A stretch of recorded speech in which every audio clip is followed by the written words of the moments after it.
بسم اللہ الرحمن الرحیم.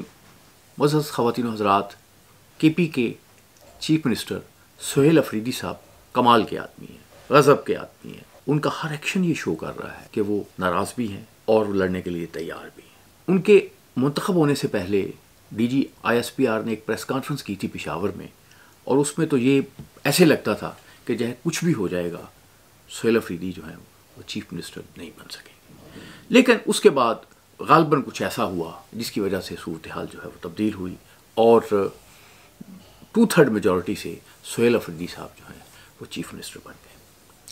اب چیف منسٹر جو ہیں وہ کچھ ایڈمنسٹریشن کے معاملات کے متعلق، لا اینڈ آرڈر کے معاملات کے متعلق ان کا جو نقطہ نظر ہے وہ اسٹیبلشمنٹ کے سے اور دوسرے اداروں کے ساتھ سے بالکل مختلف ہے.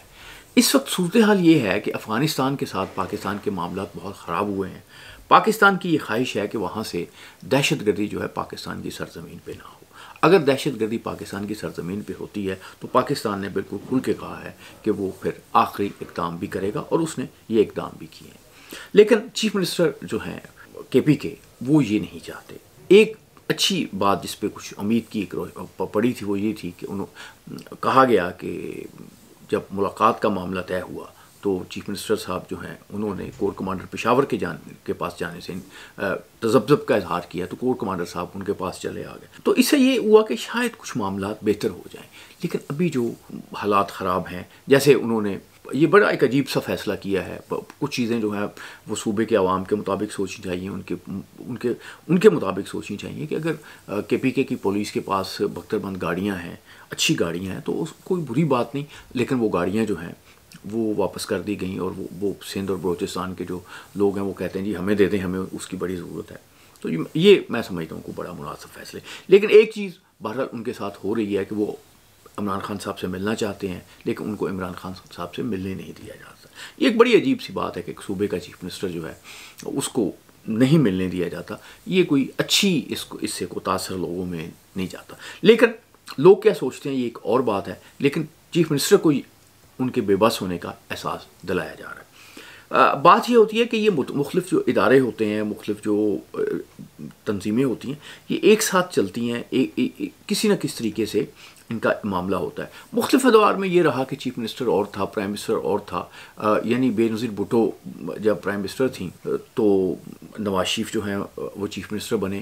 نواز شریف صاحب جو ہیں وہ ایک دفعہ ملنے گئے، ان کے ساتھ جالوں نے بدتمیزی کی، تو پھر وہ یہ کرتے تھے کہ جب بھی بے نظیر بھٹو آتی تھی تو کہیں اپنا دورہ رکھ لیتے تھے، کیونکہ پروٹوکول کا تقاضا یہ ہوتا ہے کہ جب پرائم منسٹر آئے تو چیف منسٹر کو وہاں پہ موجود ہونا چاہیے. تو اس کے بعد منظور وٹو صاحب جو ہیں جب چیف منسٹر بنے تو فیڈرل گورنمنٹ جو ہے وہ بے نظیر بھٹو کی، تو بے نظیر بھٹو آتی تھی تو وٹو صاحب جو ہیں وہ اپنے دورہ جو ہے دوسری جگہوں پہ رکھ لیتے تھے. لیکن ایک کنفرنٹیشن جو ہے اس کا خمیازہ جو ہے یا اس کا معاملہ جو ہے وہ وفاق کو بھی بھگتنا پڑتا ہے، صوبے کو بھگتنا پڑتا ہے، پاکستان کے عوام کو بھی بھگتنا پڑتا ہے.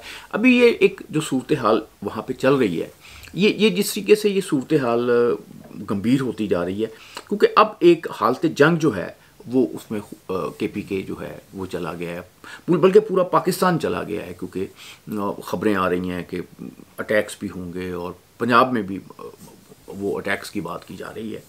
تو اب کیا جو سہیل افریدی ہیں وہ اگر حکومت کے ساتھ تعاون نہیں کرتے، کیونکہ بہرحال صوبے کا جو چیف منسٹر ہے اس کے تعاون کی ضرورت تو ہوتی ہے، لیکن چونکہ جو آئی جی ہوتا ہے اور جو چیف سیکرٹری ہوتا ہے یہ بنیادی طور پہ وفاق کے نمائندے ہوتے ہیں، اور اگر فرض کریں ادارے اور کچھ انہیں کہیں کہ یہ آپ نے کام کرنا ہے تو وہ چیف منسٹر کی انسٹرکشنز کو بھی نظر انداز کر دیتے ہیں. اور چیف منسٹر صاحب کو بھی اس بات کا تو اب تک پتہ چل گیا ہوگا کہ بہت سے معاملات میں ان کی نہیں سنی جاتی. بلکہ یہاں پہ چیف منسٹرز ہوتے ہیں، پاکستان میں تو روایت ہے فیصلے کہیں ہوتے ہیں، امپلیمنٹ کوئی کرتا ہے، بات کوئی کرتا ہے. یہ پاکستان میں کوئی نئی بات نہیں ہے. لیکن جو صوبہ سرحد ہے، جو تھا صوبہ سرحد اور اب یہ کے پی کے ہے، تو اس کے پی کے میں آپ چیف منسٹر صاحب کی اور متعلقہ اداروں کی ایک جنگ کی صورتحال ہو گئی ہے. اب جنگ ہو تو آپ یہ کوئی دیکھنا، یہ سوچنا جو ہے یہ کوئی مشکل نہیں ہے کہ اس کا رزلٹ کیا نکلے گا. اس کا رزلٹ یہ نکلے گا چیف منسٹر صاحب کو جو ہے ہٹا دیا جائے گا. یا آپ یوں سمجھے کہ ہٹانے کی صلاحیت ہے، ہٹانے کی پاورز ہے کہ گورنر راج کر دیا ہے، قائم کر رہی ہے. اور بڑے کچھ جو لوگ ہیں وہ گورنر راج کی بڑی تجویز بھی پیش کر رہے ہیں کہ گورنر راج جو آنا چاہیے. گورنر راج سے فوری طور پہ تو ایک ریلیف جو ہے وہ اداروں کو بھی اور وفاقی حکومت کو مل جائے گا، لیکن اس سے پاکستان کی سیاست جو پہلے بہت بحرانوں کا شکار ہے، زیادہ آئینی بحرانوں کا شکار ہوگی، کیونکہ اس کے بعد کچھ مدت کے بعد آپ کو ایک سرٹن لمٹ میں آپ کو یہ بتانا پڑے گا کہ آپ نے یہ فیصلہ درست کیا، یہ بات کورٹ میں بھی جائے گی، یہ بات پھیلے گی بھی.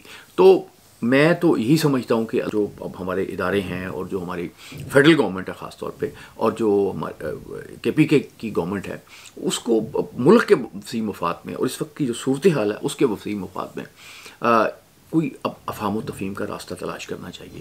لیکن افہام و تفہیم کا راستہ تلاش ہوتا ہوا نہیں نظر آ رہا، اور لوگ تو ایک بات یہ کر رہے ہیں کہ اسی مہینے میں نومبر میں کے پی کے میں گورنر راج لگ جائے گا، کیونکہ یہ جو مذاکرات افغان طالبان کے ساتھ ہو رہے ہیں اس کے بھی کوئی رزلٹ نہیں نکلے. تو اب ظاہر ہے کہ اگر آپ ایک جنگ میں ہوں تو پھر آپ ایسی کسی حکومت کو، ایسی کسی پروونشل گورنمنٹ جو ہے اس کو قبول نہیں کیا جا سکتا. اس کے ساتھ چلنا بہت مشکل ہوتا ہے کہ آپ نے بہت سے آپریشنز کرنے ہیں، بہت سی چیزیں کرنی ہیں، لیکن صوبائی گورنمنٹ آپ کے راستے کی رکاوٹ بن کے کھڑی ہو جائے تو پھر وہ آپ اس میں نہیں چل سکتے. لیکن صوبائی حکومت جو ہوتی ہے اس نے عوام کو بھی جواب دینا ہوتا ہے، اس کی بھی پرائرٹیز ہوتی ہیں، اس کے بھی پولیٹیکل ایجنڈے ہوتے ہیں، مجبوریاں ہوتی ہیں. یہ ساری چیزیں سیاست کام نام ہی اس چیز کا ہے کہ کتنے متضاد لوگ ایک دوسرے کا احترام کر کے، صوبے کا احترام کر کے، قوم کا احترام کر کے وہ صحیح راستے پہ چلتے ہیں. لیکن اس کے باوجود خطرات مٹلا رہے ہیں. کے پی کے میں اسی مہینے میں گورنر راج نافذ ہو جائے گا. اللہ آپ کا حامی ناصر.